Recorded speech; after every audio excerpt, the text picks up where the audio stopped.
你有冇發現呢？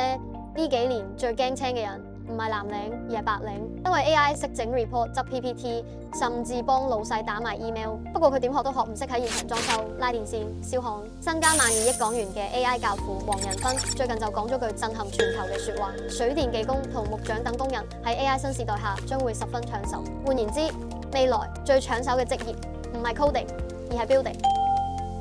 皆因 AI 時代要起資料中心，要鋪電網，要冷卻系統，而每一座 server farm 就係上千種建築相關職位嘅範圍。根據 McKinsey 最新報告，到2030年，全球喺資料中心基建上嘅投資額將高達6.7萬億美元，當中 AI 資料中心嘅輔助預計將佔大部分開支。同一時間，美國資料中心電力需求亦將由約224 TW 激增至606 TW。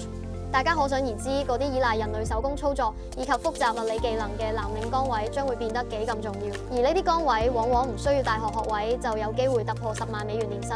有趣嘅係，香港成日有人話讀唔成書就做地盤，但未來呢句説話可能要調翻轉嚟，唔好一技傍身 ，AI 分分鐘頂埋嚟。AI 唔係要取代人性，而係重塑技能嘅價值。你認為未來人類仲駕唔駕馭到科技呢？而你又會揀 coding 定係 building呢？不妨留言話俾我哋知。